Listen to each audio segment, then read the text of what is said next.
Do you feel as if you don't belong? Do you know you were meant for something more? Well, you were. Knowledge of who you are and where you really are from is within your reach.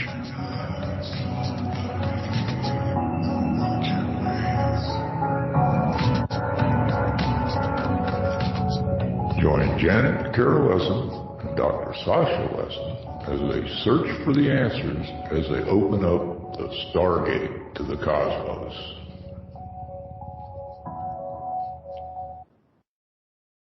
Aloha, everybody, and welcome to Stargate to the Cosmos. And I am your host, Janet Kara Lessin, with my co-host, Dr. Sasha Alex Lessin. Our producer is Debra DeFranco, and you are listening to Revolution Radio, Studio B. And today our guest is Jean Ann Eisenhower, and she is a child of military, Mason, Mormon, and Hollywood lineages. She was born into mind control in 1952. A runaway at age 19, she broke just enough of her programming to have an idea that something was going on, but would not discover exactly what until she was almost 50. At some point, she also became a targeted individual. Because mind control enhances one's psychic and intellectual abilities, she has been a mystic from childhood and is a holder of numerous awards from local to international in journalism, videography, art, fundraising, real estate, and more. And in 2008, she wrote Rattlesnake Fire, a memoir of extra-dimensional experience about learning. She was both a mind control subject and an alien experiencer, and her targeting has severely increased since that time. Despite this, she is currently working on another memoir to include her experiences of being targeted and to tie more strands of the extensive conspiracy together. This reads like a mystery novel. Her story is like a major motion picture, and we're going to unravel the pieces in phase one in this show today. Dr. Lessin, what would you like to say? Well, this is a perfect time for you to be listening, really listening to Jean, because it's obvious that there's everyone's seeing how what gets put out is lies. And so we're going to go, as we go on this journey with Jean, I ask you to put yourself in her place as she relates her experiences, and let that be your experiences too, because we all vibrate on each other. And as Jean, as you go through this, let more open up as you relate to us than ever did before. So new things might even pop into your mind. So I'm looking forward to you and hearing you. So welcome, Jean. And I guess to start, we need to clear up this mystery of Eisenhower. What is your connection to the late, great Ike? Well, my father was Eisenhower's second cousin. That meant they had the same grandfather. So I'm a little bit distant, and we never knew Ike. He actually would come to the town that we lived in regularly, but we were never in the circle. But there was still an ancient secret society that I suspect, I don't know that I've read this anywhere, but I've just expected it, because the word Eisenhower means iron hewer. So this was an ancient secret society created by the kings to keep metallurgy under the control of the kings, so that the average people did not know how to smelt metal. So it was probably one of the first ancient secret societies created. And so that just adds to the Mason military Hollywood Mormon thing. So which king are we going back to? Was this... Oh, I tell you, that's just my theory. But because we know that metallurgy was kept secret, and it was a secret society, but I don't know how far back that goes. I do. The Gibble, one of the sons of Enki, basically taught the Hittites, and their smithery has gone in a treasured lineage from there. But Eisenhower is German? Yes. Okay, so who was the German king going back? I don't know. Well, it's part of the mix. We don't know. Right. So, there's a lot to explore. Lots to explore, right. So you sent me this outline, which is just amazing. In your own words, let's go back to, what you want to tell us, your beginning, like, how did you become aware that this was going on? What was your earliest indications? Oh, wait, you need to really tell people what MJ12 is and some of the things you're going to be using, because they don't know what it is unless you explain it. We'll tell that. Okay, let me go back to your outline. You said you were the secret society lineage. Let's start with that in your outline. Well, first of all, we'll see. My father was a 33rd degree Mason. My father was in the military, and when I looked up his Navy service, which was called CASU 33, that stands for Carrier Aircraft Service Unit 33. There were, on this website, there were lots of carrier aircraft service units, and they talked about the ports they were in and the people who were involved and the units that were involved and what type of ships they were working on. And so you could cross-reference everything. You could go to another place and look up the CASU number and everything would correspond, or you could just go to the port and look up the port and everything that came through there and everything would correspond, but not the CASU 33. And we know that 33 is one of those real weird mystical numbers. The CASU 33 does not match anything else. It doesn't match the ports that it says that they were in. It doesn't match the kind of carrier units that they were in. Nothing matches. And so there's an entire blog of relatives of CASU 33 Navy men talking about the strangeness of this. And I just wonder what sort of mysterious experiments the Navy was doing that they hid under this designation. And then my father was made a child actor in Hollywood when he was young, and that was really traumatic to him. And what was your father's name? My father's name? Well, he's still alive, so I'd like to just leave him out of it for a little while. Okay. And then my grandmother was known for... And you're fetting it now to maybe get closer to the mic. Okay. My grandmother had a very, very successful restaurant when I was a child. And she, but before that, she had been a migrant farm worker. And then she was widowed with 2 children.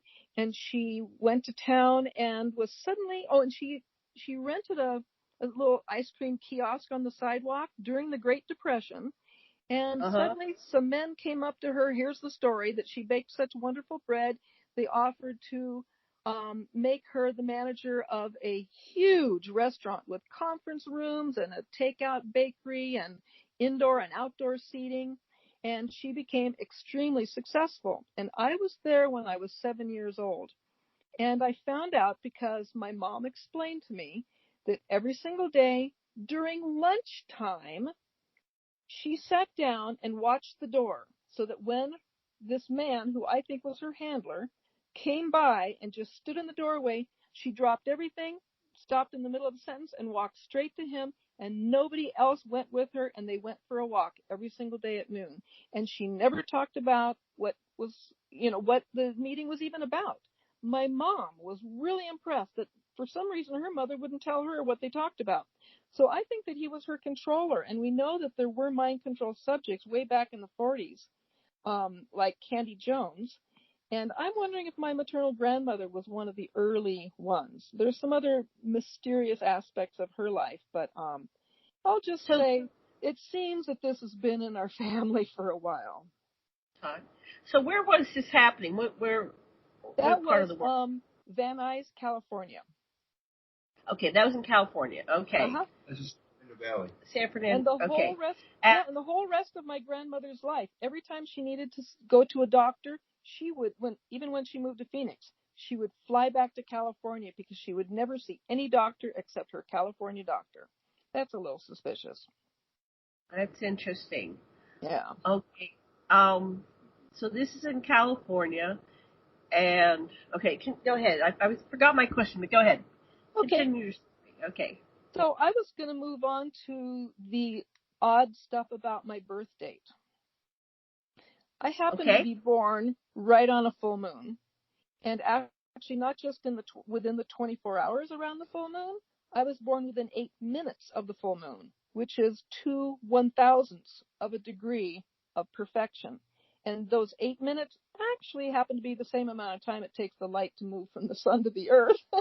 So it's possible I was born like right on the exact minute, if you want to count when it actually happened in space as opposed to when the light hit Earth. I'm not sure how that works out, but it's possible. In any case, it was extremely close to a full moon. But then it also happened to be on a Monday, and it was almost the exact center of Cancer, which is also known as Moonchild and ruled by the moon.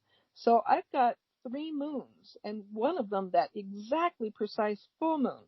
So I would think that, people with this sort of mysticism, or I don't even like to say Satanism, but those are the people who are interested in this, that should have made them interested, or might have made them interested. But on top of it, I was born on July 7th, 1952, which is 7752, which adds up to another 7. So I have 3 sevens and 3 moons in my birth date, and I'm thinking that this was probably of interest to somebody. And incidentally, Dwight Eisenhower was nominated to the Republican ticket later that day. Oh, later that day. Oh, interesting. Yeah. I'll let you know, Sasha, July 9th, 1940 at 12:01. So you guys have similar energies at least. Right. Okay, so he gets nominated later that day. Yeah, he was nominated, but then the Republicans confirmed it on the 11th. So you might find either one of those dates in the history books. Okay. So what's this about Addison Udall? Well, Addison Udall was the cousin of Stuart Udall. And Stuart Udall is a Mormon, and he was Secretary of the Interior under Eisenhower at that time. So my parents chose Stuart Udall's cousin, Addison Udall, who was in Merced, California, where we were living at the time. And actually, he might have, I'm not sure when he became my pediatrician. I don't know if it was at birth or if it was later on, because things really started to happen when we moved from Davis to Merced. And something I forgot to tell you earlier is that I was born in Davis, or actually in Woodland, right outside of Davis, but then I went home with my parents, and we lived for the first 14 months of my life on the campus of UC Davis. And UC Davis, within that year, would initiate something called the Human Ecology Project. And many people have associated that with mind control experiments. Oh. So I was born and lived on that campus where mind control would be initiated. And then when I was 14 months old, we moved to Merced. And of course, I don't remember very much about my young life, but later on, after my 2 years of amnesia, we would suddenly get a brand new house, a big house in a very nice neighborhood where Stuart Udall himself had a second or third or fourth home, I don't know what. And our lot backed up to the homes on a cul-de-sac on the other side. And one of those homes was Stuart Udall. I haven't had the time to go look at old plat maps, but he was around there very close to our home. You have a question, Sasha? No, just kiss the mic, Jean. Yeah, you keep fading. I'm not sure what to do. Okay, I'll just stay closer. Yeah, okay. So go ahead, continue. Well, I think that my early care, probably after the UC Davis people were done with me, when we moved to Merced, I suspect that the Mormon Church, which my mother she was a Jack Mormon. She wasn't really interested in going to church and not drinking coffee and Pepsi. So she was a Jack Mormon, but she still would take us kids to church now and then and drop us off there. And I had horrible experiences at the Mormon Church. I was, one time I remember just being almost out of my body with rage, thinking I'll never go back there. But of course, I have no memory about what happened. And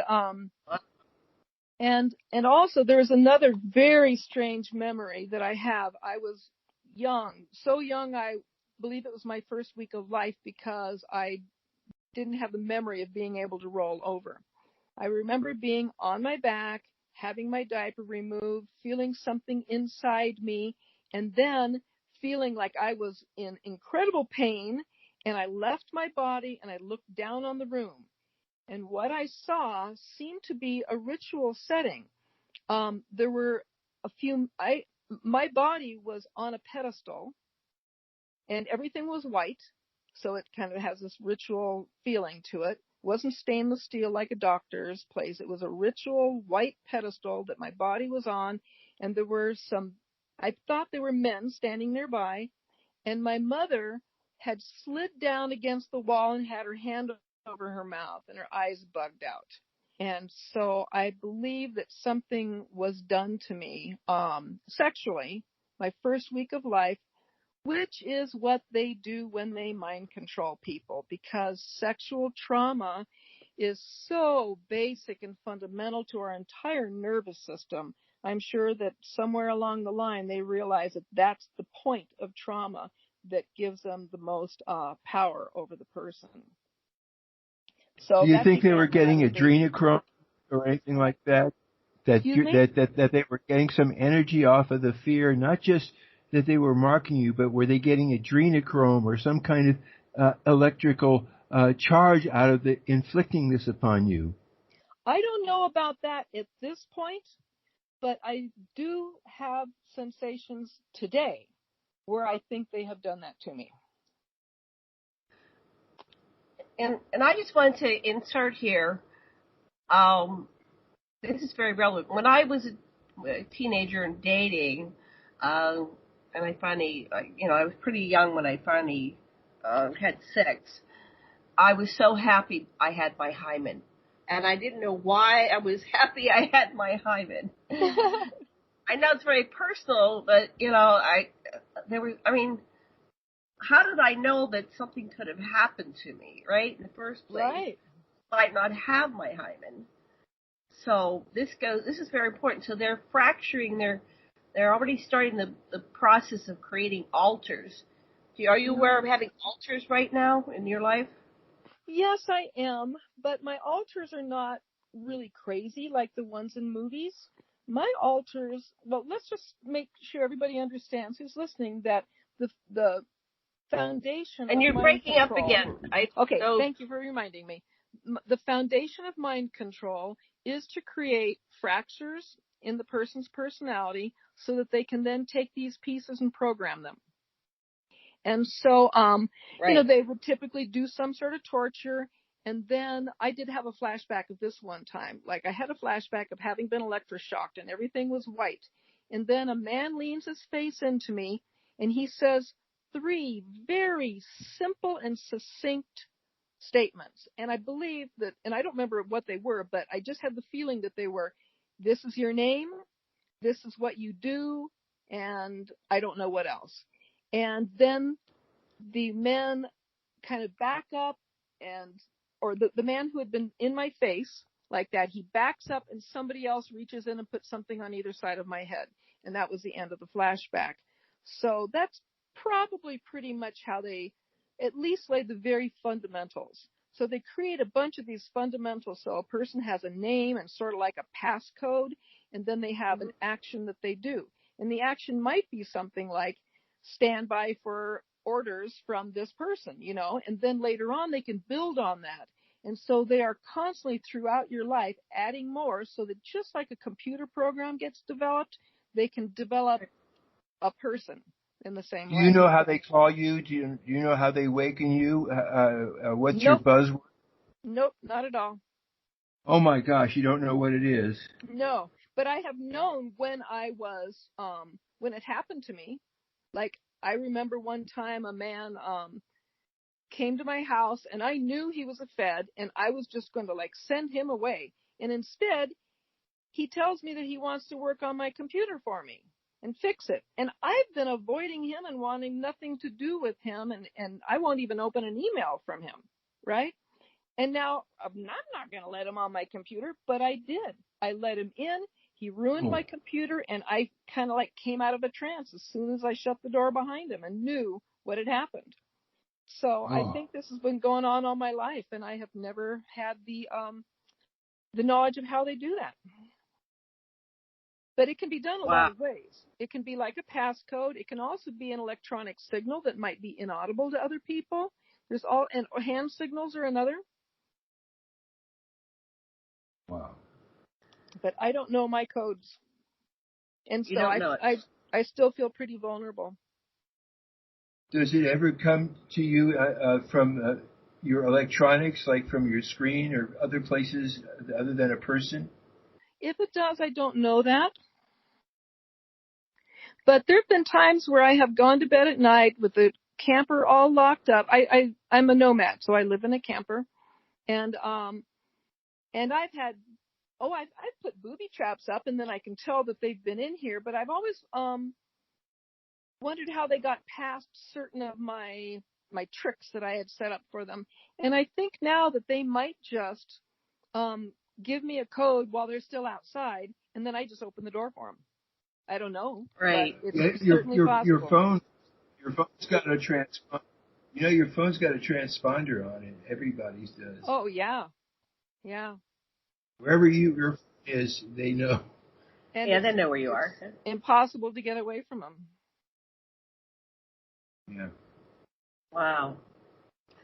Okay, so you had a 1993. You had a flashback to the rituals. So that was the infant thing where you were penetrated in. Okay. Mm-hmm. Okay. So your memories of being forced to be alone with crafts and activity books. Yes, and so I never knew how to play. That's the right way. I never knew how to play. When I finally went to kindergarten and the teacher said, go out there and play, I did not know what she was talking about because I had been left with crafts and books my whole life and never anybody played with me. So I land on the Asperger's spectrum.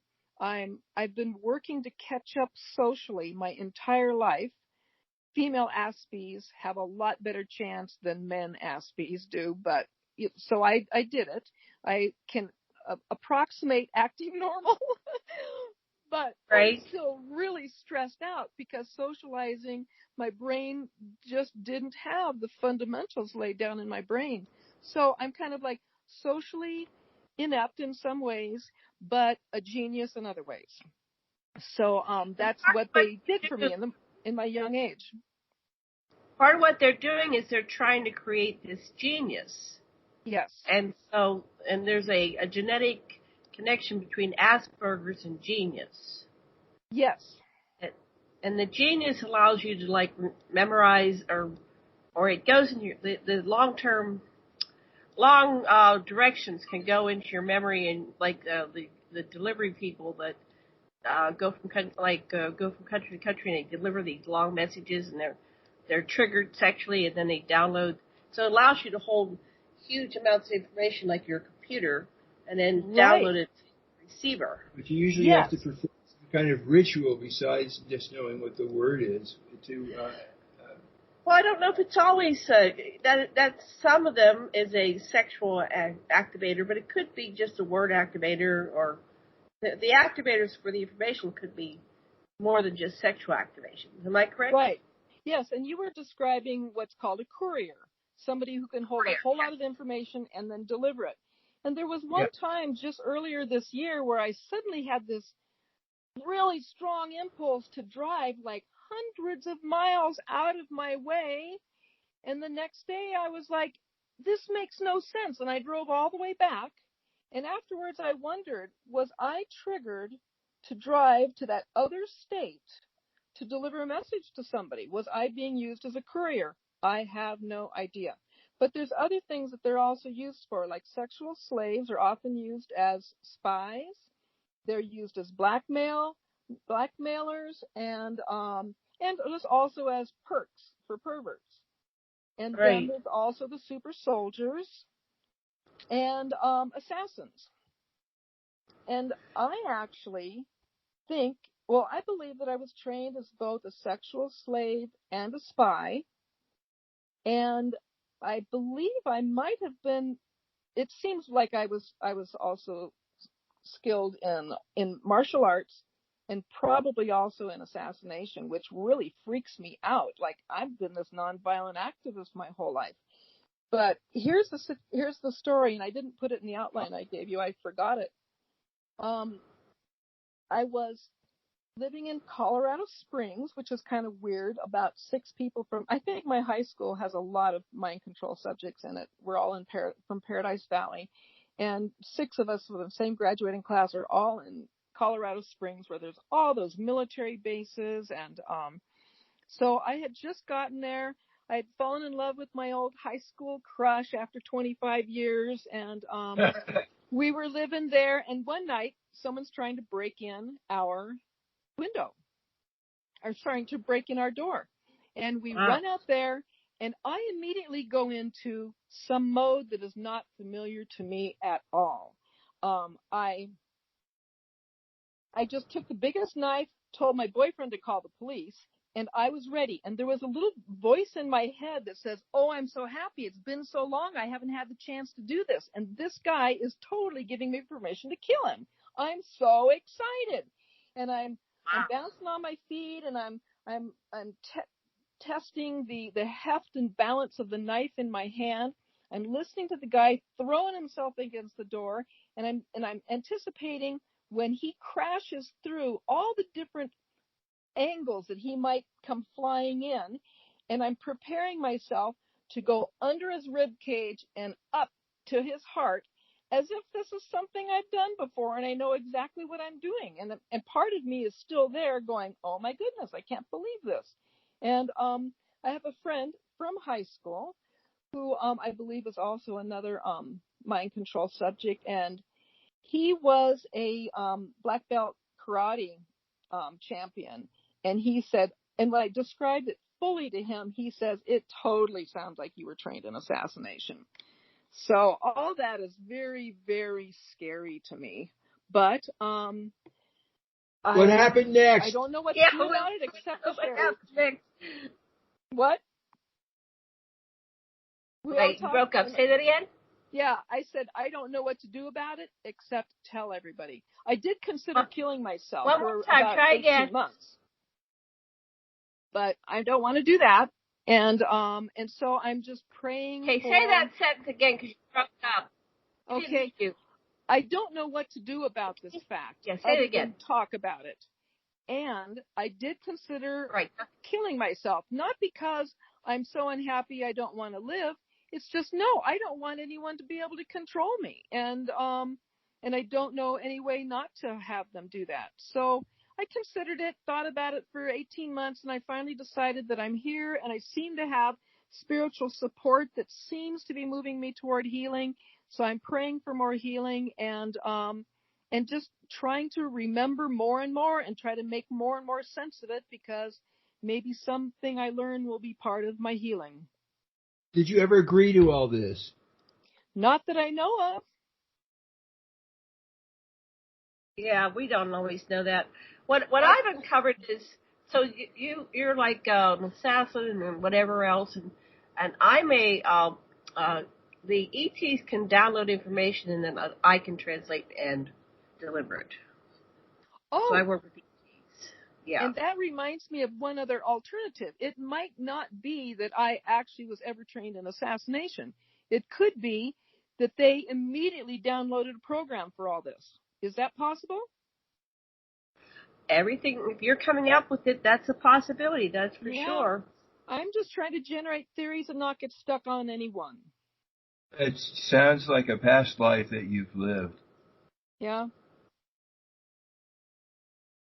Probably we've all lived, through an archetypal situation that we have to face the warrior within us, the Draco that we all have within. Oh, that's very interesting. Tell me more about that. The Draco go was ahead. in. Well, by the Council of Hatona, it was agreed that 12 hominoid Lyran races and one reptilian race would contribute to the basic bio that different races would make over the Earth. And what the reptilians who were on Earth, they were independent of the Draco Empire. They got to mold the brain stem where fight or flight, regulate your salt, all the things that you don't even think about, that they felt that the animal inside of us, the instinctual part, would be needed and ultimately would predominate in this biosphere for a while. Yeah, you're important to them, so you're going to have a program to protect yourself because you're very valuable. And so when they were coming in, you weren't necessarily an assassin, but you were, you have to protect yourself. And right. So that happened to me once. I had a boyfriend. I was in the shower, naked, showering, and he came in and attacked me. He was having a alcoholic psychosis, and I ended up, I was like 99 pounds at the time, 5'2", little skinny thing, and I wrestled him all the way to the kitchen, which was a couple doors down from the bathroom, and then I was on top of him, and I came to, and I said, okay, and I swore, and I said, you want to fight? And I had my fist up, and I was ready to knock him out if I had to.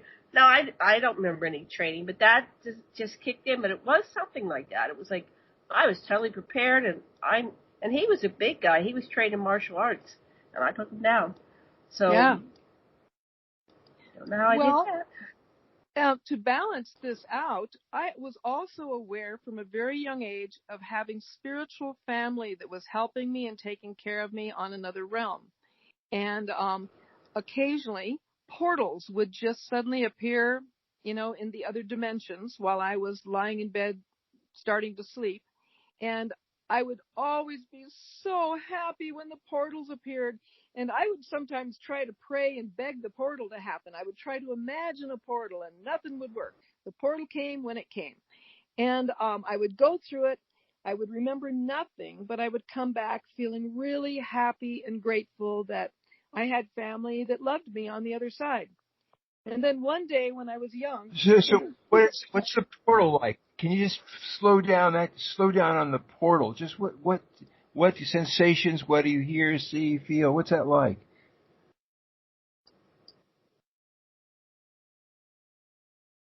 Am I back? The portal, yeah, okay, there you are. Go ahead.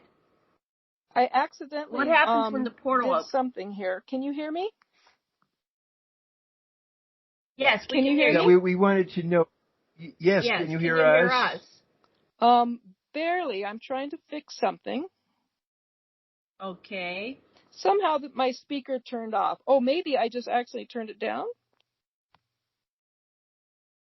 Well, okay. I'll just continue to talk even though I can barely hear you. Except what I don't we remember want what to know I was about saying. is portal. You're talking about the portal. Oh, thank you. And I'm got everything fixed. So one day, I came back extremely distressed because they had told me that they weren't going to be able to come to me on a regular basis anymore, that I was going to be on my own, but they would be watching me and helping me, but that I wasn't going to hear from them for a very, very long time. And I was devastated. And I don't remember any more spiritual experiences of my life until I was in my 40s, probably. And then I was really grateful when I moved out to the desert to become a hermit and to open up myself to the spiritual world and to try to learn more about spirituality. Then I started having those experiences again. Yeah, it can it's very hard to be disconnected from that. But when you're having a rough life like you and I have had, when they come down and they connect with you. See, mine stayed connected my whole life, but they went from a more conscious level to a subconscious level. And I was very distraught when they said, because I was talking about it to my mother, right? Uh-huh. she was freaking out, like, 'cause she knew what was going on. Yeah. Mhm. So, okay, so we're still in here. Let me go back to your outline. You have this incredible outline. But continue what you recall. I About think this. the next important stage to talk about is when I went into the 2 full years of the serious MK Ultra training. That is typically done to kids between the ages of 6 and 8.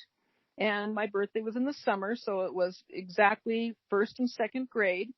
And one time when I was trying to figure all this out, I had a dream that someone asked me a question and I couldn't speak, and then suddenly a waterfall burst out my chest, and every bubble in the waterfall had the number 58 in it.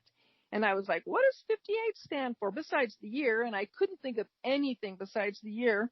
So I finally said to myself, what happened in 58? I would have been 6. That would have been first grade.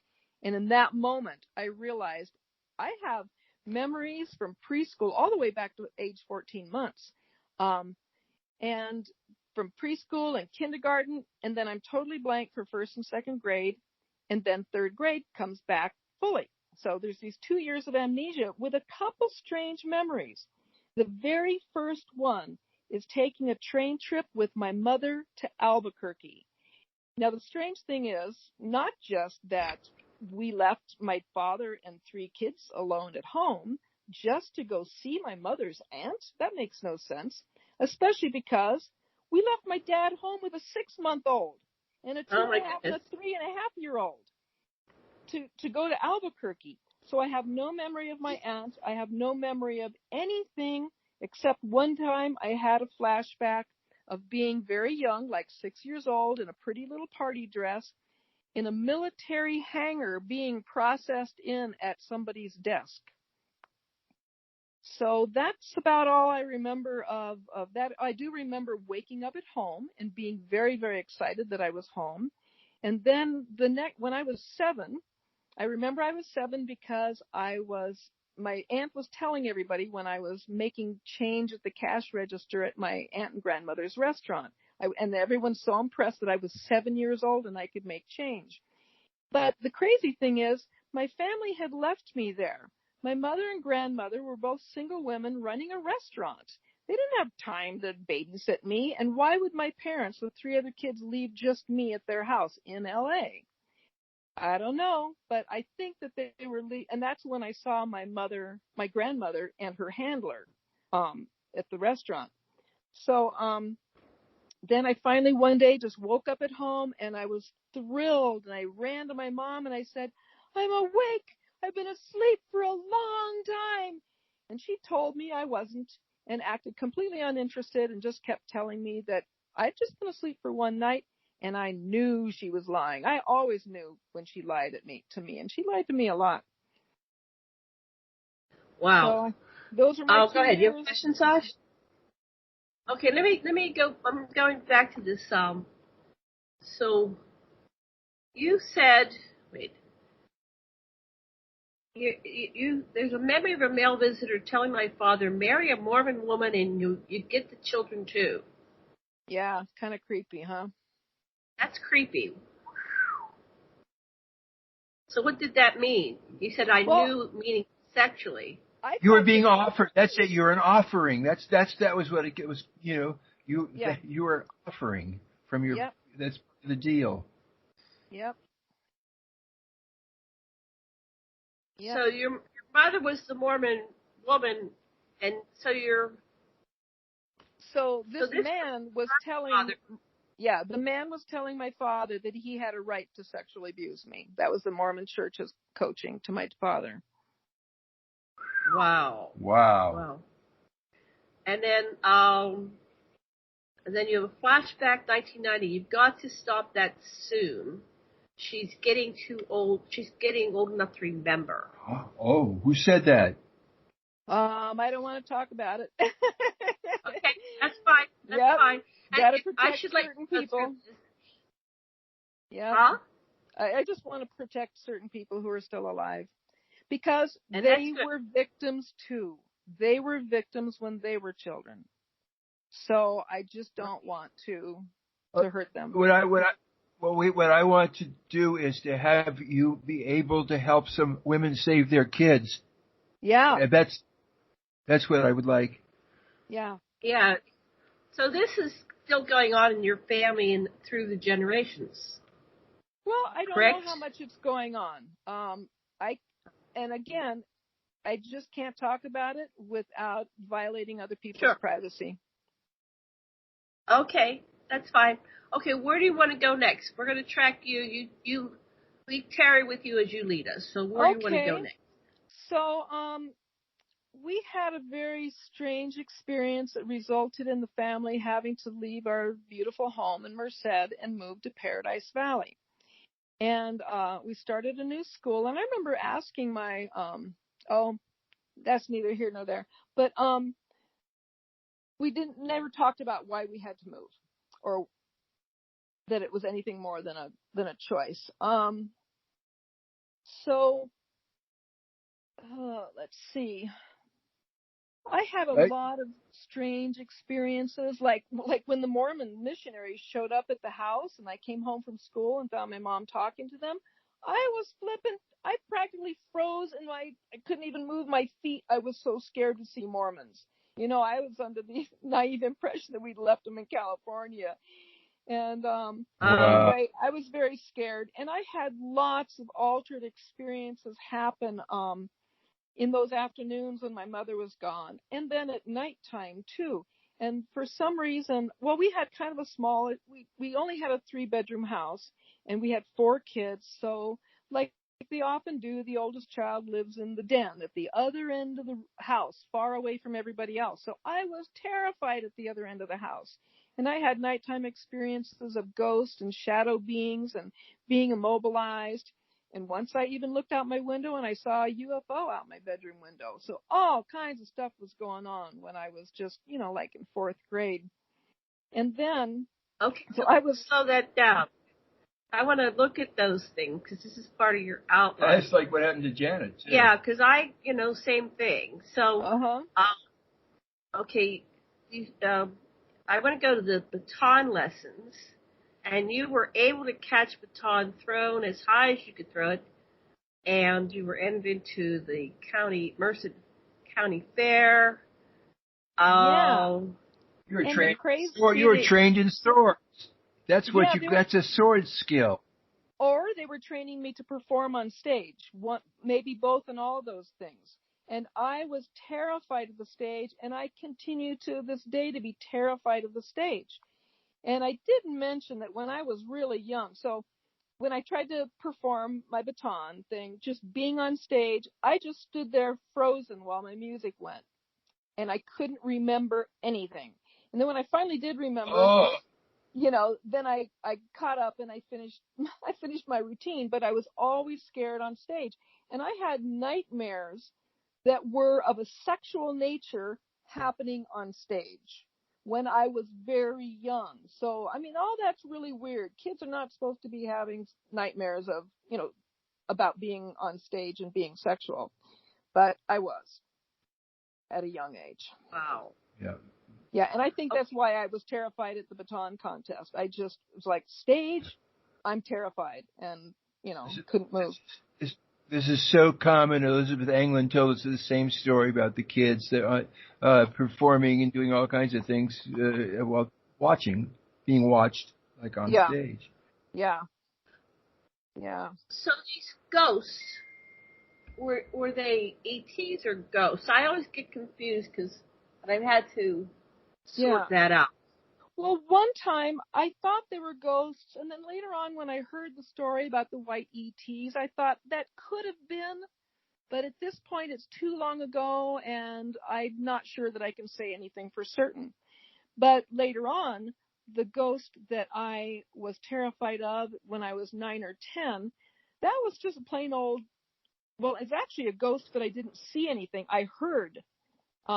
It seemed that I was listening to 2 cowboys, one of whom had murdered somebody, and the 2 of them were trying to get the body buried, and they were arguing with each other. One guy was arguing with the other, and they were digging in the ground, and I could hear this shovel just chunking in the ground, and one guy scolding the other, and it was really scary. And then it just went away. I thought maybe somebody was outside the wall, and I went out the next day to look and see if the garden was all dug up. But that was the ghost that I saw when I was 9. But the young ghosts, when I was very little and terrified at my grandmother's house, those were white ones with black eyes. So it's possible it was alien, but I don't know. The second one sounds like some kind of inhabitant of that space rather than a relative or anything like that. Exactly. That's what I thought. So what's the next? The next thing that I think we can jump ahead to was when I was 13. It was, I believe that this was a sexual psyop to make me care very, very much that I looked good. So this is what happened. One day when I'm just in one of those most awkward stages of puberty where, and my mom is torturing me through my puberty. She will not buy me a bra when every other girl in 7th grade has a bra. Not me. So one day I come home and she won't let me shave my legs either. And so 2 of us girls were called Gorilla Girls because we were very hairy girls. And one day I come home from school and all my beautiful clothes are gone. Mom explains that they were all too small, but I don't think so. But what she had done was she left me only 3 very sheer blouses. Now this was torture to a 13-year-old girl who's one of the only ones who can't wear a bra, to wear a sheer blouse to school. And it was summertime, wow. So I could not wear anything over it. And summertime in Phoenix is very hot. So, and they're old and they're dingy and they're ugly. And my mom was a clothes horse. She dressed beautifully all the time. So for her to do this to me, this was really mean. And she just absolutely refused to agree with me that my old clothes still fit. And she just kept telling me those blouses were not sheer and that everything was fine and nobody could see through. So I was sexually abused on the playground, not overtly, crudely sexual, but somebody just came up behind me on the playground after lunch, slapped their hands over my eyes, and started dragging me backwards. So if you can imagine being dragged backwards by your head, your arms would be pinwheeling and your back would be arched. And with an arched back, you push your chest forward and let everybody see the shape of your chest. So I went back and forth between pinwheeling my arms and trying to clap my hands over my chest to hide my modesty.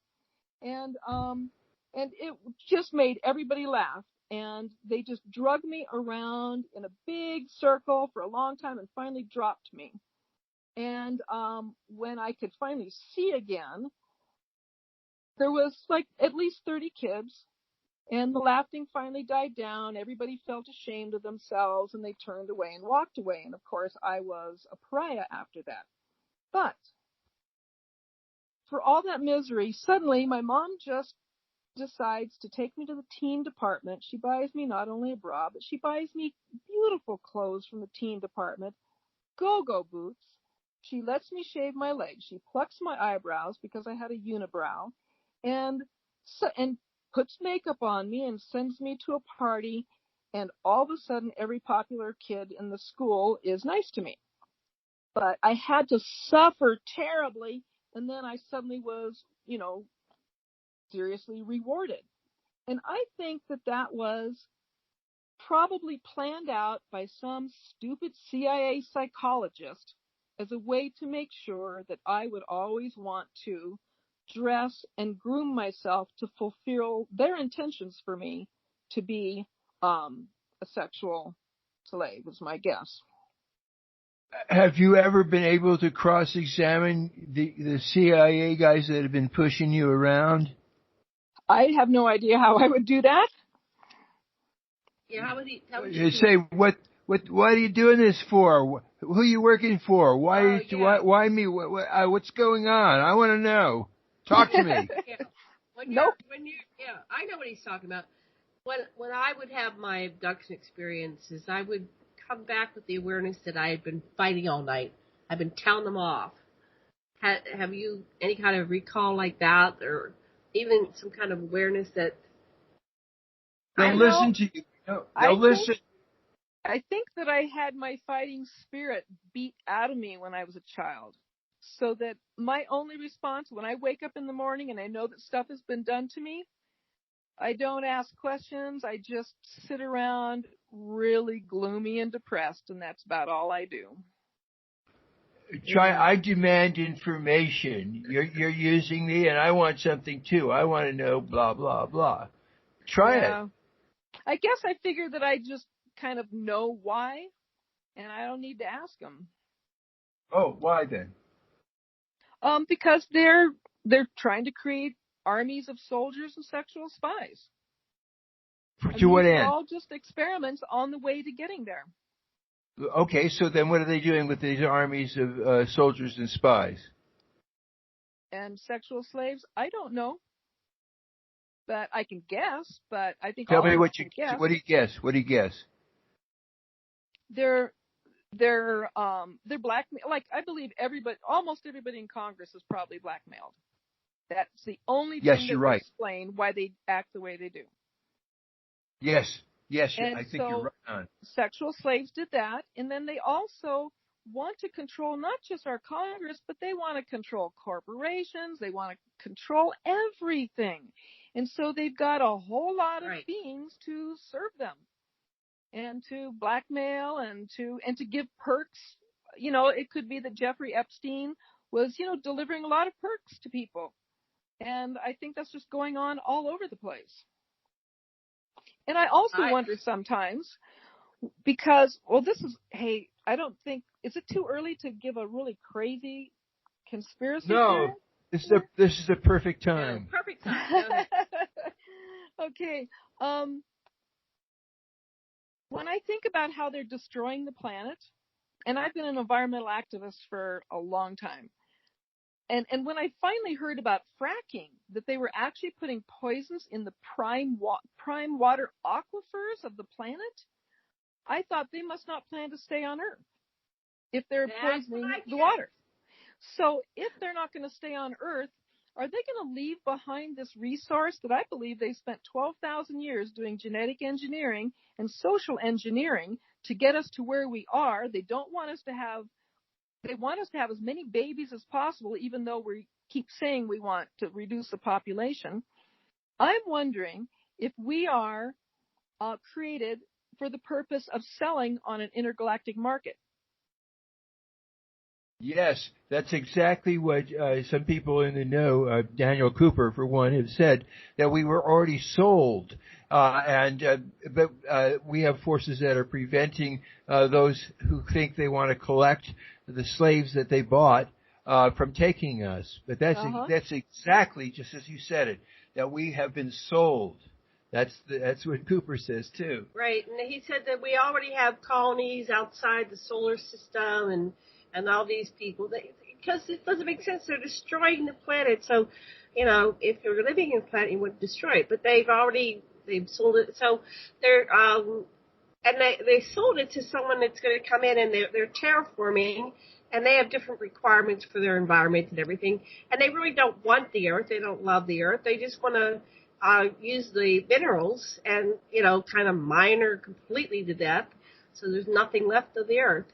And I think you're right on. And it's like, so what's going on with our, world leaders that are selling us? They must already have their tickets to go off world.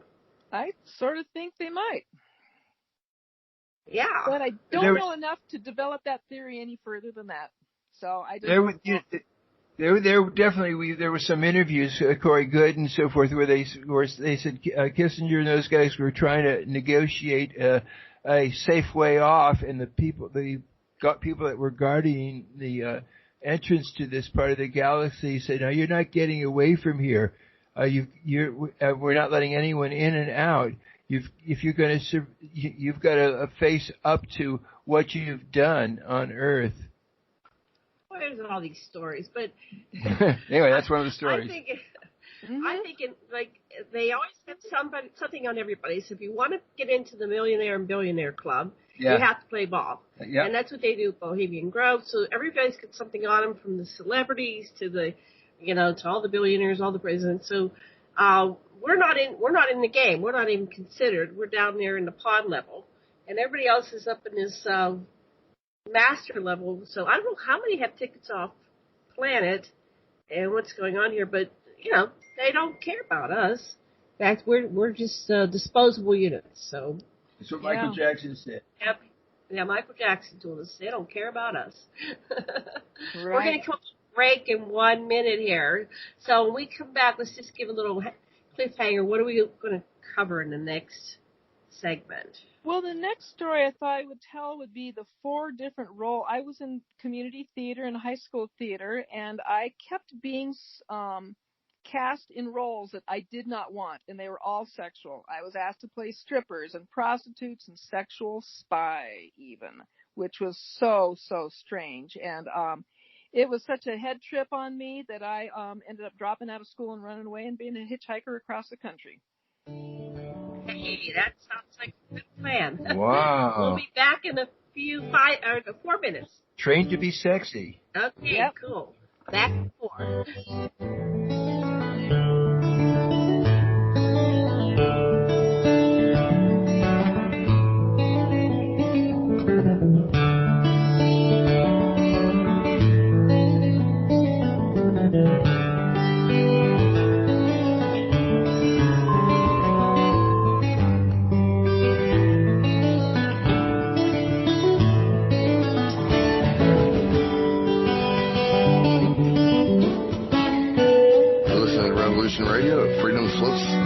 And we'll be right back after this message.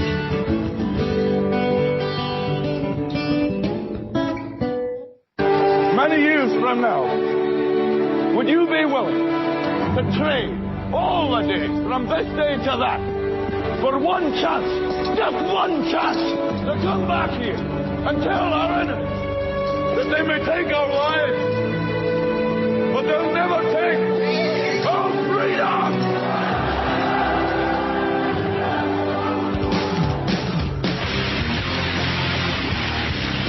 The future is uncertain. I know this. Death is inevitable. I know this. But one thing is certain. As free men, it is our right to live unencumbered and in peace. And those times are quickly drawing to an end.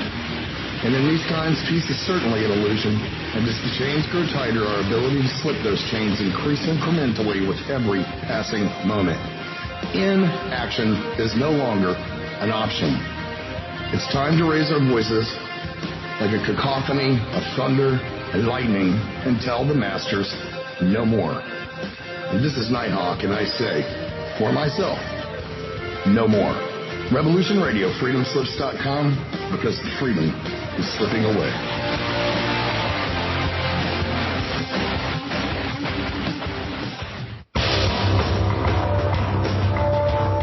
Hello, my name is Mr. Rowe. I am the host of Reality Extraction, Revolution Radio at freedomslips.com. I utilize logic, intellect, and magic to methodically atomize, vivisect, analyze, examine, study, scrutinize, and extract an essence of reality from a fog of illusion and confusion. You can find me on Studio B every Thursday, 1700 hours Pacific Time. That's 8 p.m. Eastern. No topic taboo, no subject too strange. I strive to take a neutral standpoint during the dissection of the topic at hand. That's Reality Extraction with Mr. Rowe on Revolution Radio.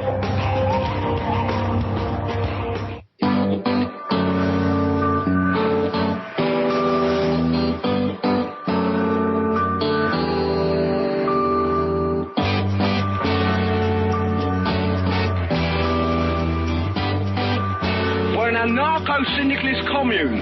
We take it in turns to act as a sort of executive officer for the week. Yes. But all the decisions of that officer have to be ratified at a special bi-weekly meeting. Yes, I see. By a simple majority in the case of purely internal affairs. Be quiet. But by a 2/3 majority in the case of more... Be quiet. I order you to be quiet. Look, you stupid bastard, you've got no arms left.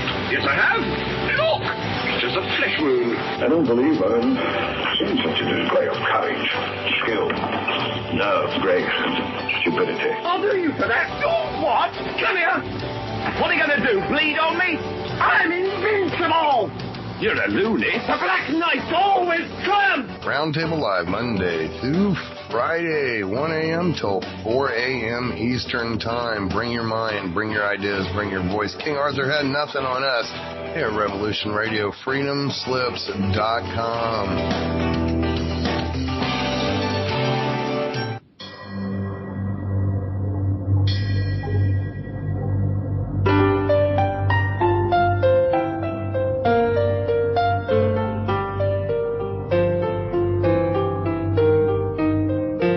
Did you ever feel that things were not quite right? That everything was just ever so slightly askew? Do you have, to paraphrase Morpheus, a splinter in your mind? If you're interested in hearing the latest information about UFOs, the paranormal, Ancient cultures and structures, monatomic elements, longevity, fantastic discoveries in science, download it to your brain, then tune into us. Hi, I'm Dave. and I'm Mackie. And we are Shiny Side Out, Sundays 2 to 4 a.m. Eastern. See you then. Revolution Radio, freedomslips.com. You don't need to expect us. We're already here.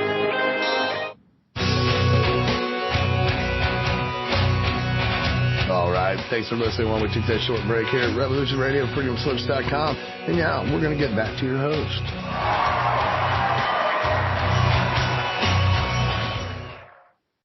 Aloha and welcome back to Stargate to the Cosmos. I'm Janet Lessin, your host with Dr. Sasha Alex Lessin, producer Debra DeFranco, and you are listening to Revolution Radio Studio B with our guest Jean Ann Eisenhower. And before we get back to our show, I'd like to remind you to go up to the donation button on revolution.radio, and the top left tab, you can make your one-time donation. And the what's it called? The other button. The other button is your recurring donation. Patreon. It's in the right. And we do appreciate. Thank you very much for your donation. And your donations allow us to continue to bring you these broadcasts. So, what do you want to say before we bring back Jean? Go ahead, honey.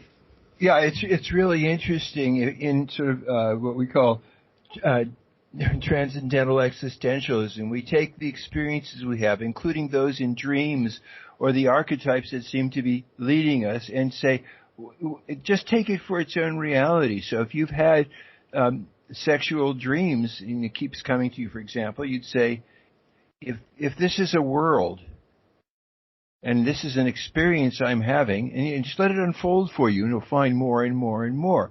So what we have in the story that Jean's been relating is this sort of a fascination with a certain kind of a role, not sought, but you keep getting it anyway, like you're getting trained. So go on with your story. Yeah, okay, thank you. Just a moment here. Pulling my computer back in front of me. Well, when I was I was probably 14, going on 15, when my friend decided to do community theater in the summer. It would cost her parents a whopping $50, and we could be busy all summer long, working on a play. And I knew I didn't want to be, primary on stage, but I didn't mind if I would just be in the chorus. I thought that would be fun, and it turned out that I tried out for the dance line, and I was a third string dancer. And I had so much fun. It was thrilling to be in the theater, but to be in the back where there was no heavy pressure. And I could do that, and I loved it. I just fell in love with it. And I ended up between high school and community theater being in 11 musicals, within a few years. And I never wanted to have a role. I only wanted to be a dancer. But it turned out that our high school theater director would not let anybody be in the dance line unless they could sing. So you had to audition. And if you auditioned, you had to accept a role if one was given to you. So my mom signed me up for voice lessons, and I just, did my audition, but assumed that I wouldn't get any role. But eventually he did. He cast me first as Liesel in The Sound of Music. That's the eldest daughter who sings, I am 16 going on 17. I know that I'm naive. That's such a weird song. And she falls in love with a young Nazi. So that's the first role. But the rest of them all are sexual roles. The next time I was asked, I was cast as Gypsy, the young woman who was forced to strip on a vaudeville stage by her domineering mother, and then who became the famous stripper Gypsy Rose Lee. So I did not want that role at all, but the rule was if you turn down a role, you're not in at all. He won't even let you be a backstring dancer, nothing.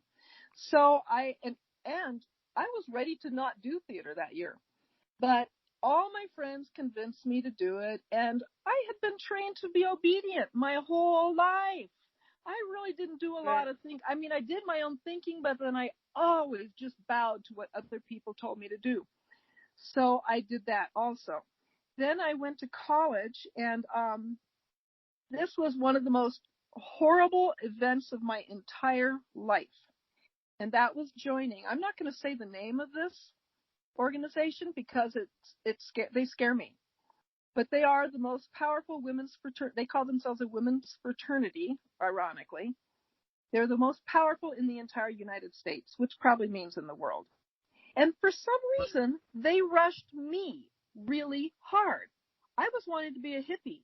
I was just waiting secretly to get away from home and start hanging out with hippies.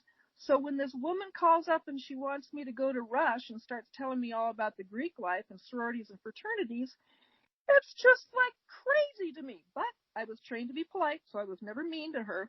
But I just kept telling her, no. But one day she calls up, and she seemed to have been coached by psychologists who knew me. And she wanted to know why I didn't want to. And I said, I just don't think I'm your type. What type do you think we are? And I was so blown away that she's asking me these really intense questions, like, you're putting me on the spot to have to insult you.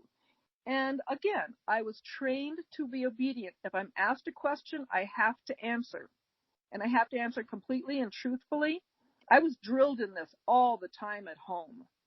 And if I ever said anything that wasn't absolutely clear, like if it could be misunderstood, my parents would pretend to misunderstand me and make me repeat myself to be extremely clear and correct and precise and complete. So with that training, this woman asked me this question, and I just felt like I had to answer her. And the only word I could come up with was plastic. That was quite the word in the late 60s. And so I told her, I just thought, well, you know what? After all these phone calls and her ignoring me and putting me on the pressure, she deserves me just telling her the truth. So I just said it. And that's like one of the rare times I was ever mean to anybody. And she came back just like she had a coach sitting right beside her. She said, don't you think you're judging us without knowing us? Which was another hippie thing of the era that, right. Don't judge people just because they're in crazy clothes. So anyway, she put me in the corner and made me, and I felt like I had to then prove I was not judgmental by going to Rush. And then I could say no. So I agreed to go to Rush, and I could not believe what happened. I was so disoriented. But when I went to Rush, they were treating me like I was the most spectacular person in the world. And in my mind, I was a great dancer, a lousy actor and singer. I was very good at math. I was super shy and awkward. And it's like, why are they treating me? I've always been the nerd. I've been on the outside. I never, I hung with those popular kids for like about 2 weeks. And then I did something and lost my status. So I went through high school having no friends except for the theater freaks. And then now I'm in high school and they're acting like I'm really spectacular. And they want the Eisenhower name. They want Eisenhower.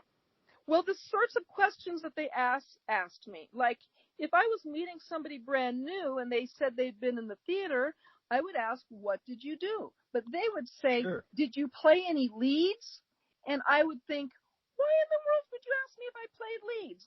It never occurred to me that they'd actually studied my resume and practiced all these questions that they could ask, which would allow me to say, yes, I did, and tell them about some accomplishment. And then they would call out to somebody near them, Sherry, come over here and meet Jean Ann. She's starred in community theater in Leeds. And it never occurred to me that this was all scripted and faked. So at the end of the week, no other sororities want me, but this one sorority wants me. And I don't want any, but there was no way out. Let's say that sentence again. You broke up. You broke up. Say that sentence again. No other sorority was rushing you. Yeah, none of the others were interested in me, but this particular one was, and I still wanted out. It just felt weird. It felt creepy. It didn't felt real. But I had one of my best friends from 4th grade, through high school, was right there at my side, constantly telling me how good this was. It was the most important event of our lives. To get in the sorority would change our lives. It would make everything good. And she said, you just haven't had enough friends all your life to know true friendship. This is real friendship. They're making pledges, to support you for your whole life. This is real. And I didn't believe it, but I didn't know how to get out. And I didn't have anybody who agreed with me. Every single person around me was telling me I was wrong. And so they kept saying, you're only pledging. You have the whole year to make up your mind. So with that sort of pressure, I went along again and I pledged this sorority. And at the end of the year, well, I have to tell you what happened in the sorority before I get to the end of the year. Okay. So the number of the older women come to me and ask me to please represent the house. Do it for us. Represent the house in the Miss University of Arizona pageant. And I was appalled, horrified. I would no more walk on stage in a swimsuit than fly. That was just, and it was disgusting. It was embarrassing. I thought it was really, really shameful to do a beauty pageant. I wanted to be a hippie, and these people are telling me to do a beauty pageant? So I told them no over and over and over again, and they came back again and again with more and more people badgering me in every way that a person can be badgered. And again, I finally caved, and I only said okay because, I'm in school full time. I don't have time for this. And then the sorority keeps you really busy with all this crazy stuff that they do. But my mom said she would do everything. She would find my music. She would get the choreographer. She would find my dress, find my swimsuit. She'd do everything. Oh, and we have a luncheon outfit. She would just do it all. And all I had to do was come home on weekends, work with a choreographer, which was the part I liked. And then I'd make everybody happy except for myself, but I would make everybody else around me happy. So I said, okay. And then the next week they come and say, oh, and as long as you're doing it, how about you do Miss Tucson also? And so I'm in 2 beauty pageants, and I'm embarrassed as can be about it, just humiliated. And, but I just never learned to stand up for myself. It's been a whole lifetime to learn that, and I didn't know how bad I had it. But anyway, so I prepared this, and the worst part of it was that my mother, and I'm thinking that this was also planned, she brought me home tons of music, and all of it was either in the wrong range for my voice, because I don't have that big of a range, or it was just completely inappropriate for a pageant. But the best one that everybody thought was great, except for me, was Hey Big Spender, which was a song it's a prostitute singing to the Johns on the street. Right. Hey Big Spender, spend a little time with me. But the music that my mother purchased was Percy Faith Strings. They were the ones who did a lot of music for the Muzak music that would often play in elevators. So it was really sweet and light. It was violins, and it had a little triangle that went ting, ting. There was no wah-wah cornets. There was no slide trombones. There was nothing raucous about it at all. So if you weren't paying to the music, you would have no idea it was a stripper song or a prostitute song. But so, and actually, Hey Big Spender was in the musical Gypsy, and I think the children might have sung it, if I'm remembering correctly. Funny, I can't remember for sure right now. But anyway, it didn't sound that bad when it was done by the Percy Faith Strings.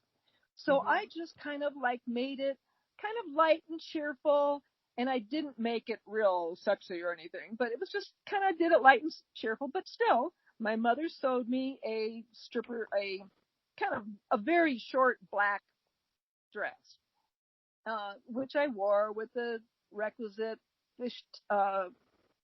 those stockings and high heels. And it was okay. Nobody thought it was outrageous. It was all okay. And I came in first runner-up in both pageants. But one of the winners, 2 weeks, and I was so glad it was over. And then 2 weeks later, the winner of Miss U of A renounced her crown. She gave it back. So they called me up to fill her role and then go to the Miss Arizona pageant. Oh, I almost quit. I said, oh, you can renounce a crown? Well, I'll renounce too. Go for the second person, you know. But I didn't. I actually felt sorry for the old ladies who were organizing these things. And I just thought, what a humiliation to have two queens say they didn't want this. I just didn't want to. Oh, and I also would have disappointed my sorority sisters who I was representing. So I said, okay, I'll do it one more time. So I was in the Miss Arizona pageant, and we did all the practice the day before. And that night, my mother paid for the band to play my music live instead of using my Percy Faith Strings cassette. And I begged her not to. I said I didn't want her to. I tried to actually stand up for myself and said, I don't want it. And she just overruled me, said, this will be better. And she pays the band. So I go down and I talk to the band and I said, well, we got to make sure you don't go too fast. And I want it the same speed. And he said, oh, yeah, we'll do it the same speed. We'll follow you. He didn't. He played it way too fast. But it was extremely heavy on the wah-wah cornets and the slide trombones, and they made it raucous as can be, really, really sleazy. But I forgot to mention one thing. When we were choreographing it, my choreographer gave me one move that I thought was maybe a little lewd, and my mother and the choreography laughed together. And then they both straightened up and said, oh, no, we weren't laughing at that. No, it's not lewd. It's okay. And I'm like, I don't think it's okay. But I never changed that move because I had been trained in such obedience that I feared if I changed that move, that would imply that they had lied to me. And I could not accuse my mother of lying to me. So I kept that same move. Now, the move didn't make much difference on those first two stages, but on the final state pageant stage, that move was done at the front right apron edge, right over where the judges were sitting. And so this lewd move, seen from below, was lewd. And I saw it coming. I knew it was happening. I told myself to do something else, but body memory is such that I just did it. And I remember looking down right then and seeing this one woman judge's mouth just drop open in this shocked offense. And wow. I knew that I had been set up to do something really, really embarrassing, and that this had just been a sexual humiliation that I had been coached into against my will the whole way. So when my dance was over, I knew that I was not even going to be in the top few because the guy had played too fast too. I had a really hard time keeping up. So the whole thing was just a fiasco. It was a humiliation incredibly embarrassing. And I didn't even put my dress back on to go out in case I was in the top 5. I just got in my street clothes ready to go home, and I sat in horror and embarrassment in the dressing room and just could not wait for it to be over. And when it all was over and we all went down into the audience to meet our family and be congratulated, my mom announces to everybody around that she heard someone speaking behind her, and they had said, oh, hers was the best talent of the night, but just not appropriate for this venue. And my mom thought that was just fine, and she seemed oblivious of everything, and it was a huge psychic shock to me, and I have a hard time even just explaining what it did to me. But how did you learn to assert yourself and not get pushed around by being a pleaser to everybody? What made you be able to be the power that you are now? I married an abusive man, and after enough abuse, I started standing up for myself. Wow. Yeah. Wow. Well, if I can tell one more sexual Sure. role I was forced to play. At the very end of the school year, we were going to have a party, and they assigned us all roles to play and costumes to wear. And I remember one of my sisters was assigned Mr. Green Jeans. And I don't remember any of the other people, but, they had just picked characters for everybody. And the character they picked for me was Mata Hari, who I'd never heard of. I looked her up and found out that I think it was during World War II, she was a sexual spy. My God. And I'm just like, not again. But I played the role. I finished out the year, and now we're heading into finals, and we have to decide if we're going to join the sorority or not. And of course, I do not want to join. I am so ready to get away from them that I can't stand it. And they tell us, if you don't want to join, don't join, and everything will be fine. But if you join and then quit later, it's really, really bad. It's terrible. We can't tell you anything about it, but it will be really, really bad. Don't do it. But the problem was, if we wanted to not join, we would have to leave the house 1 week before finals and find somewhere else to live. And there was a housing shortage at the University of Arizona at that time, and there just wasn't extra housing. So normally they didn't have the pledges live in the sorority and fraternity houses, but they did that year because of the housing shortage. So they created a really unusual situation for 1 year. And 2 of us girls were just too embarrassed to say, and maybe we would have stayed in the house and lived there not having been initiated, but then we would have been like outcasts for the last 2 years of school or the last 2 weeks, and then all of finals. And I didn't want to put that stress. So I thought it'd be easier to pretend I liked them, initiate. I did not trust that they could do anything that bad to me. And then I would go home and I would send them back all the jewelry and just deactivate. And that's what I did. But I think, I don't know how much of their threat accounts for the things that have happened to me since then. But I have continued to have really bizarre things in my life ever since I left that sorority. Wow. Yeah. Oh, and I don't even have any memory of the ceremony. We walked down the hallway, and I remember learning the secret handshake, which I don't know anymore, and then hearing 2 words, which were the secret passcode. And then I don't remember anything more, except it was as if I went completely amnesic, but my eyes opened for 1 second. And for 1 second, I opened my eyes, and I saw everybody in robes, standing in rows, candles along the ledge in the back, and our sorority president standing in front, holding up a book and, gesturing with a hand and intoning some words.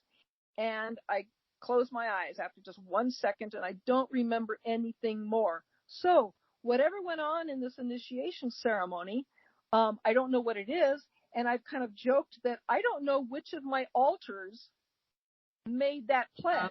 It wasn't me, but it was kind of me, because I was there standing in the alley, ready to go down the stairways into the basement, and yeah, I was just unable to stand up for myself, and just too much of a wimp to say, I don't want to join you.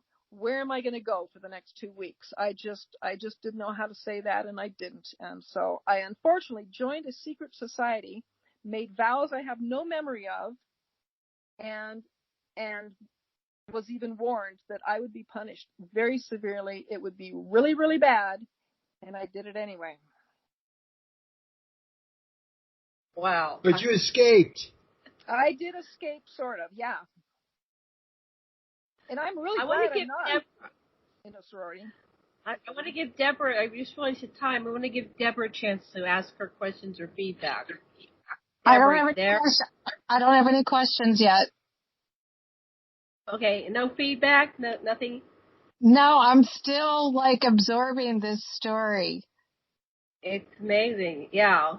So who's orchestrating all this?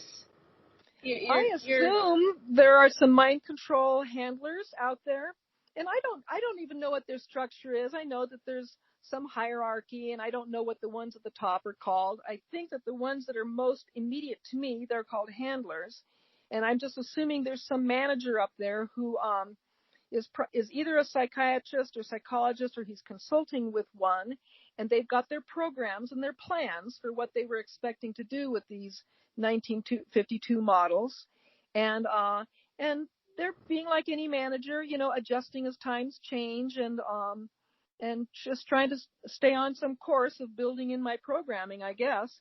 But now they have to figure out, how are we going to do it if she's not in the sorority house? Wow. I think that might have pissed them off, and so they haven't ever been very nice to me. So what do they do next to get you in line? Well, the next summer I was on vacation with my parents, because I was a very obedient 18-year-old, and I met a young man whom I married later, and he'd been born onto a military base. He'd had a mother in and out of mental hospitals, and both of those things are common to MK subjects. And we wrote letters back and forth for a while, and then we both decided to run away and hitchhike across the United States. So that's what we did. And then we ended up getting married and settling down and having 2 children. Let me get it. Was this fun? Was it great? It was fun for a little while, but we had some really scary stuff happen while we were on the road.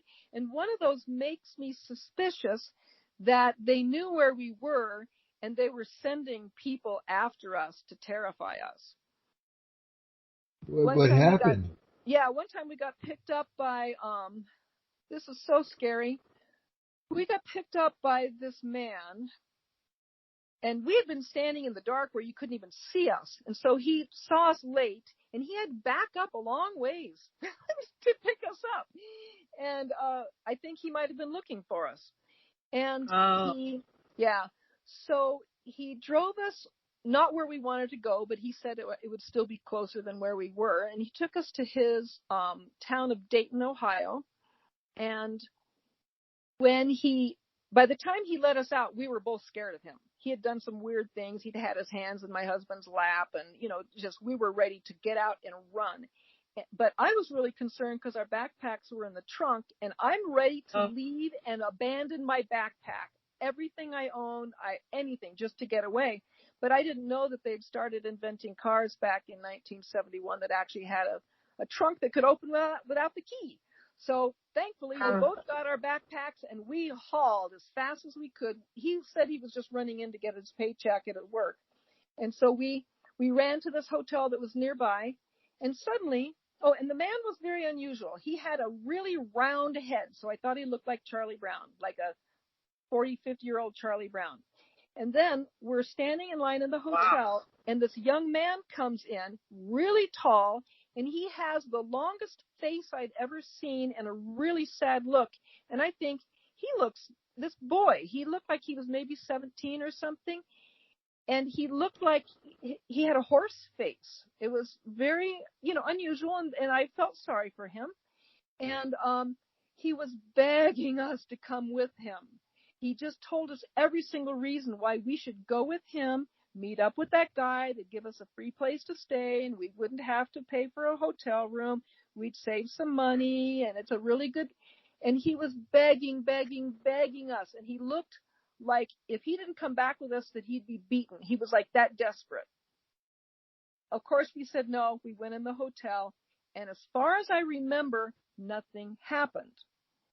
So many years go by, and we have settled down now in Riverside, California, and I'm getting the LA Times, and I open up the paper this day, and I am shocked to death to see these two faces on the front page of the LA Times. The round-headed Charlie Brown man and the horse-faced young man. Their faces are right there on the paper, and they have been arrested and accused. Oh, and also, I'm going to back up. The Charlie Brown man had been really upset to find out that I was a girl because I'd been dressing like a boy. Oh, and wow. He was really bummed out to find I was a girl.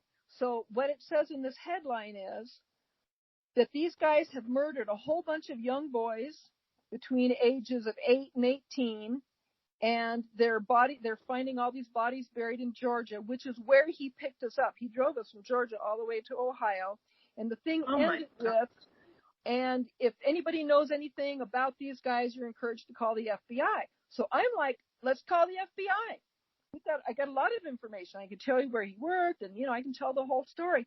And my husband absolutely forbade me to do that.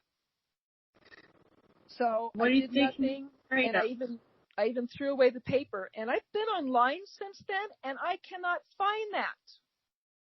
So I don't know. Do some serial killers?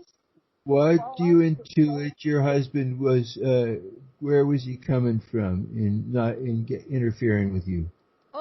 He had always been very, very poor and had no sense of, I don't know, he had no sense that anybody would ever respect him.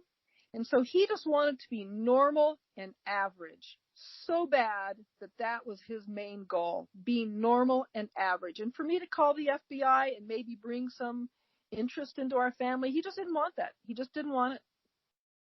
It would just be, yeah. Thank you. Wow. Okay, I'm going to go back to your outline. Okay, so now how old are you now? Well, I got married when I think I was 19, and I became a mother when I was 24, and that thing happened before we ever had children. So I don't know, I might have been 20 or 21. And then when I was 24 and 25, we had 2 kids, son and a daughter, and I'm still being physically abused at this time, so I'm incredibly depressed. And one day my husband comes home. What do you mean? Is he hitting you with his fist or slapping you? No, he only did a couple of his physical things to me. He hit me backhanded like a backhand racquetball swing once, knocked me so hard I flew back against the wall and slid down it. And the wall was like 4 feet behind me. So he hit me hard. And then he lifted he stood behind me. He stood behind me and he lifted his knee up real fast, up right between my legs, and just made stars in my eyes. So I started crying, but I couldn't let him know I was crying because that would imply he'd done something wrong, and I was not allowed to imply he had done anything wrong. He was mostly verbally and emotionally abusive. I just had a girlfriend who knew me at that time tell me just last year, I hated the way he treated you.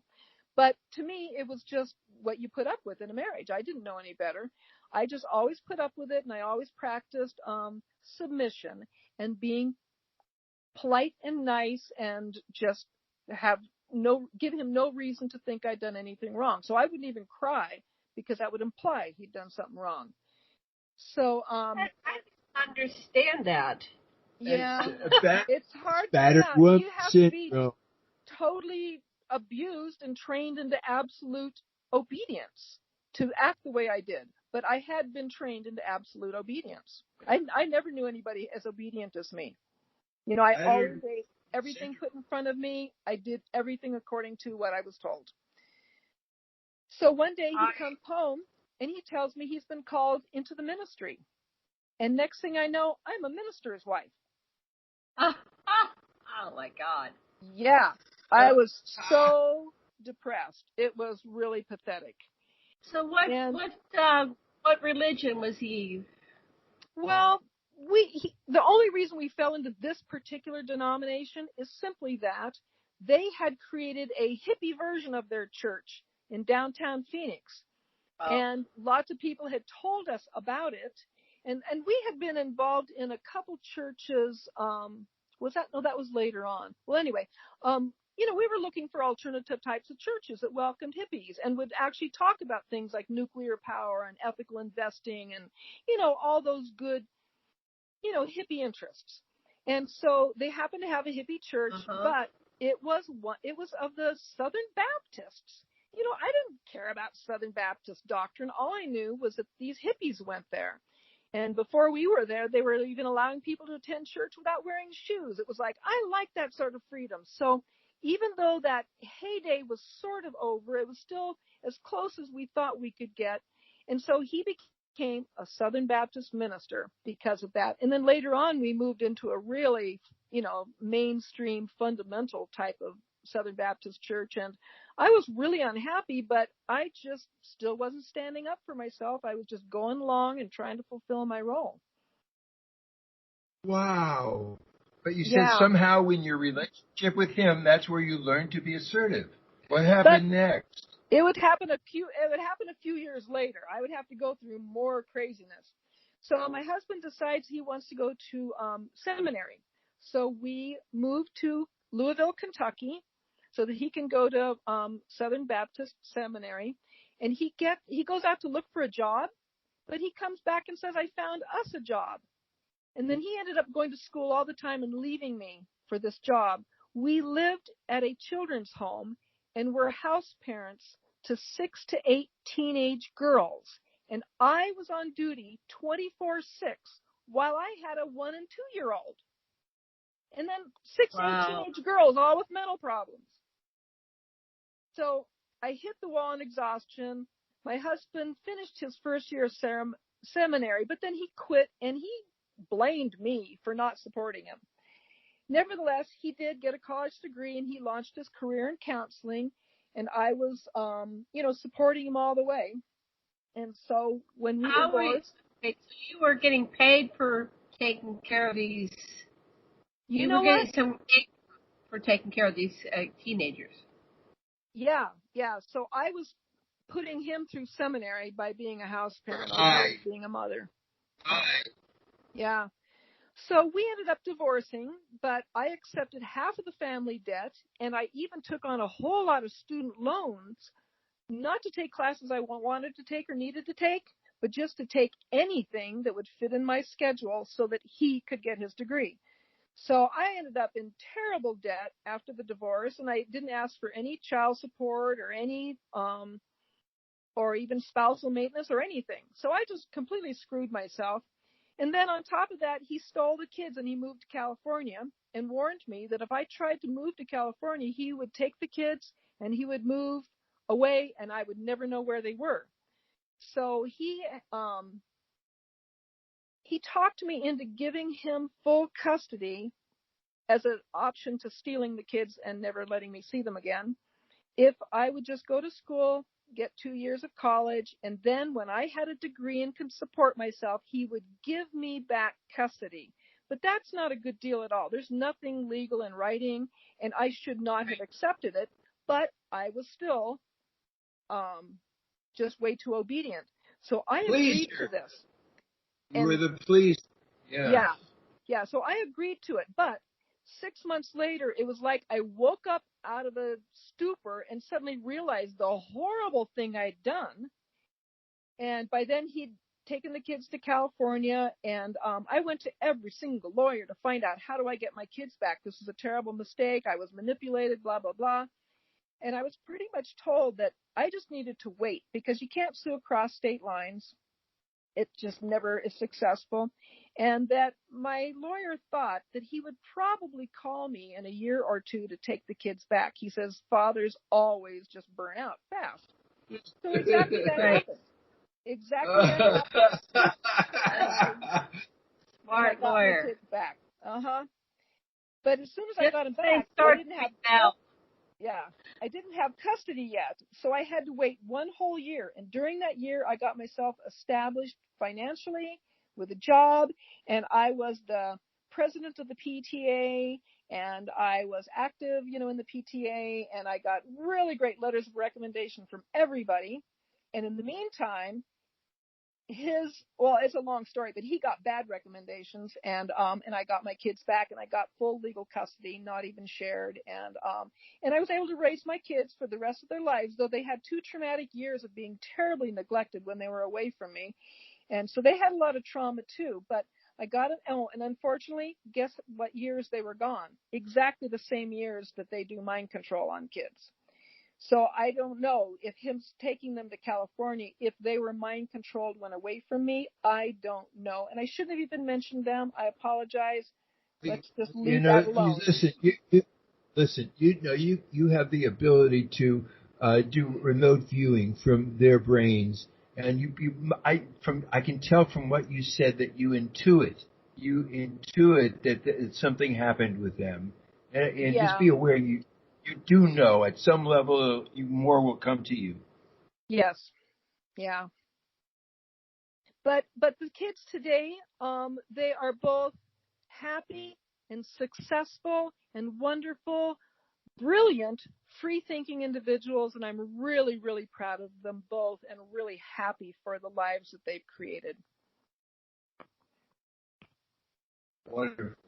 So what year are we in right now? That was, let's see, when I lost custody and got it back, it happened between 81 and 83. Okay. Mhm. And so I was 31 years old. 31. Okay. So now, second husband. Yeah. Well, in the meantime, I started. I was. Or anything more on that? We go to second husband. Yeah, just a little bit more. I was studying radio and television because, as an activist, I had decided that television was one of the most dangerous things in our culture, and I wanted to try to contribute something to make television and radio better.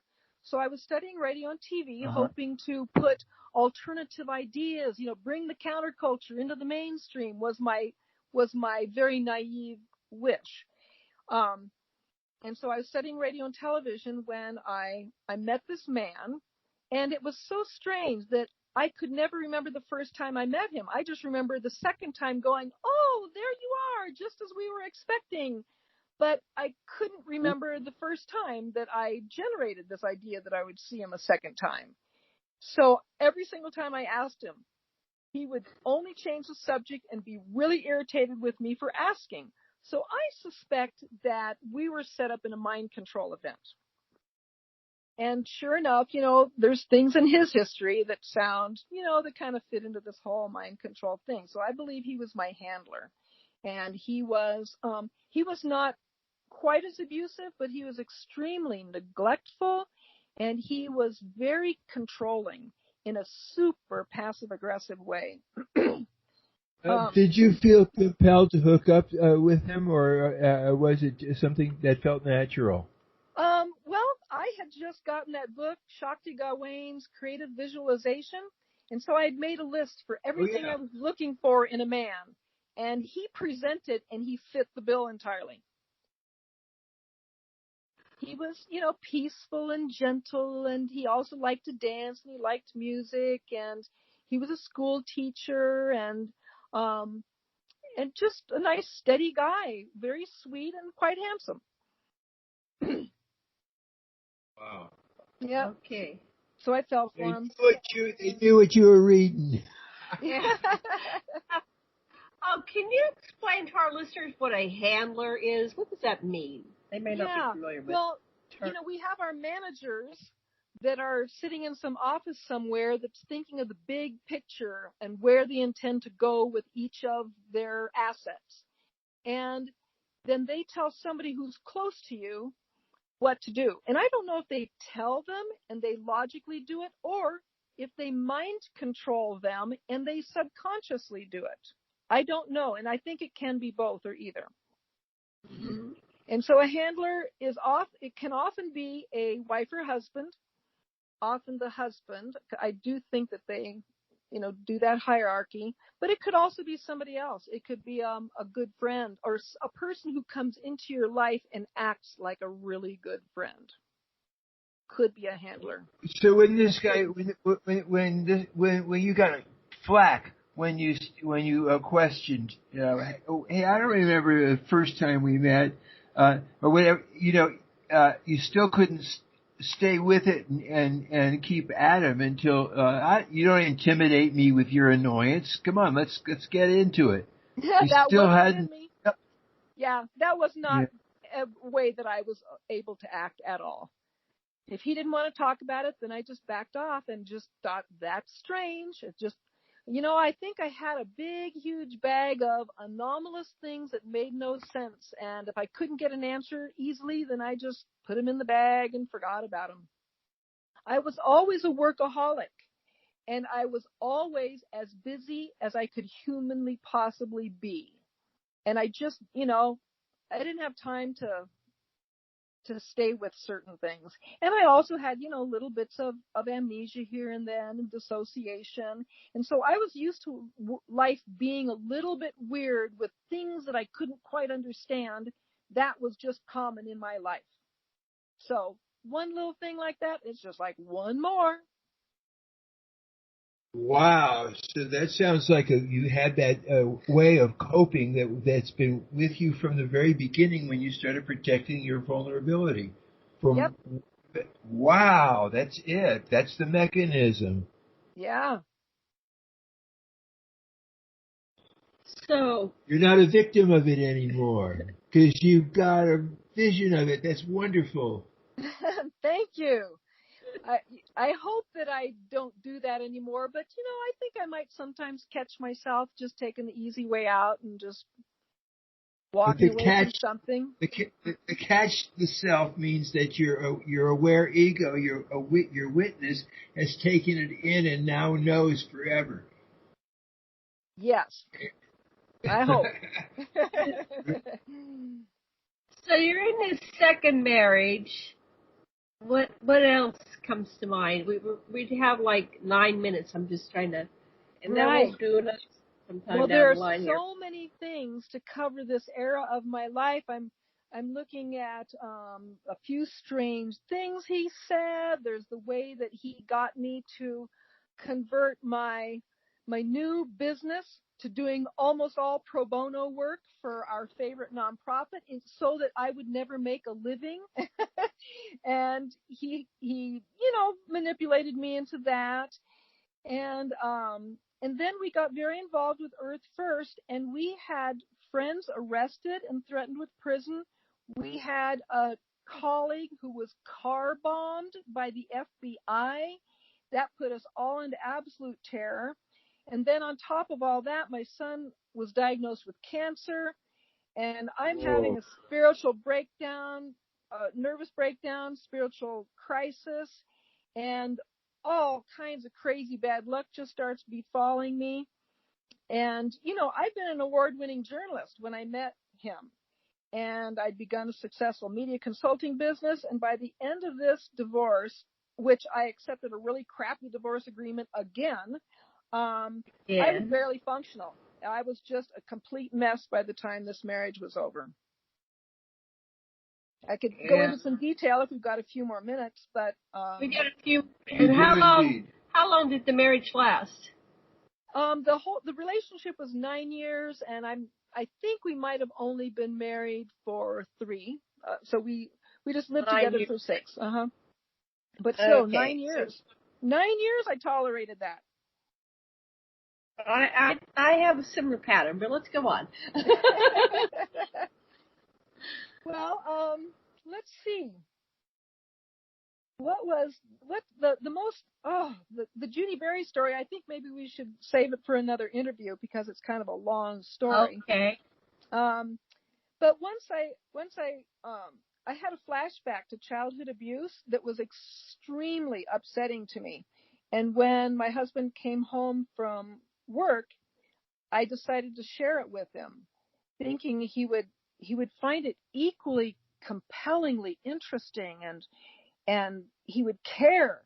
But he stared at me with this upright posture and just squinted at me as if he was saying, "Don't ever tell me anything like that again." I mean, he just looked like he was furious that I had told him I'd had this traumatic story, had this traumatic thing happen. And it had been a flashback to childhood abuse. And then another time I had shared something I thought was hilarious with him. I'd seen a cartoon in the newspaper, and it was this 1950s couple. The woman is in her dirndl skirt and her dirndl apron and high heels and a bouffant flip, and she's standing at the stove with a spatula in her hand. And she's looking bright-eyed at her husband, who stands there in a business suit with a clipboard. And he says, "Well, this concludes a 20-year experiment.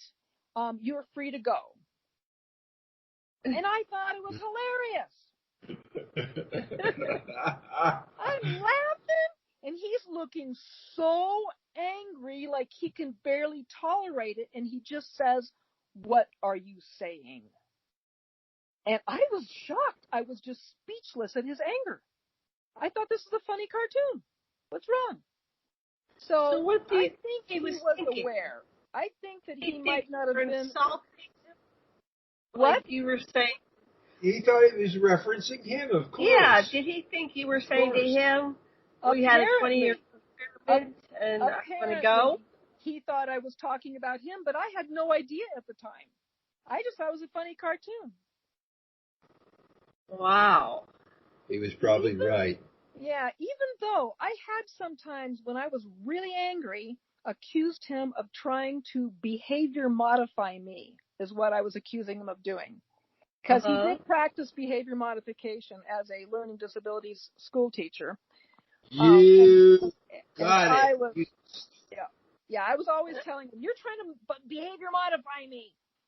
And he'd always deny it, but I know he was. Right.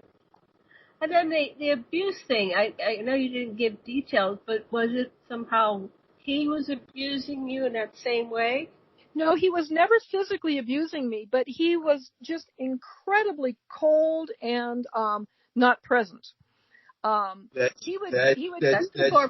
definitely a form of abuse. You can feel when there's no contact, no coherent field. It's cold. Yeah. What do you and I remember we had his coldness? Was he acting out his abuse? Did you get much of a hint from his own past about why he behaved that way? You know, I'm not sure that much of it came from his parents, but he did grow up in a one of the United States' first planned communities. And I kind of wondered whether mind control was involved in that planned community and whether his just living there had resulted in something. But I really don't know. He's a little mystery to me there. Okay, we have 3 more minutes. I have to put it on 3 more minutes. So what we want to do in the 3 minutes is for you to talk about how people can support you and where they can find your what you're making public and stuff like that. Yeah, and your book for sale and all that. Okay, all right, I appreciate that. Well, I have a website called ParadigmSalon.net, PARADIGM Salon, SALON.net, and that's where I have posted since, I think it goes way back to 2011 that I've been posting about my experiences with mind control, and then lately also with targeting and with Morgellons disease, because I believe they gave me Morgellons disease. So that's on ParadigmSalon.net. And I also have my professional, because I've had some business success. So JeanEisenhower.com, you can see what I've done professionally and as an activist and as an artist and everything else. It's just, but I don't put any mind control stuff on that site. And then I also have a YouTube channel called Paradigm Salon Video. And all of my websites, for some reason, I think I have been mind controlled to not update them, not fix them when they're broken, not correct them, because every time I think of doing it, my mind goes blurry and I feel real confused. And then I can do something else and feel fine. But if I think I want to fix my website, they kind of get messed up. So I just recently hired somebody. And so if people will, go on there and maybe follow them, just expect that there's going to be some big improvements and some new things put on there because I hired somebody to help me. And my book is Rattlesnake Fire, a memoir of extra-dimensional experience. And that's at rattlesnakefire.net. And my book has been very well received, but the numbers on my websites count backwards sometimes. And so it looks like nobody has any interest in my stuff. And yet I know that they do, because I've seen my numbers run backward from 10,000 down to 2,000. So anyway, I hope that people will look into that and don't be dissuaded. Oh, and also all my Amazon reviews all disappeared. So if people Your Amazon what? My, you have copies of the reviews for my book on Amazon. Do you have copies all of the that? Reviews just disappeared. Can you save those? You have a copy anywhere? No, they're on Amazon. They disappear. Oh, they're gone forever. Oh well, we'll start over. There is also a free download of my book available if you just search for it online. Wow. There's our music. I gotta say thank you so much, Dean. Thank you, Debra. Thank you, Sasha. Thank you, Lessin. We appreciate you. And my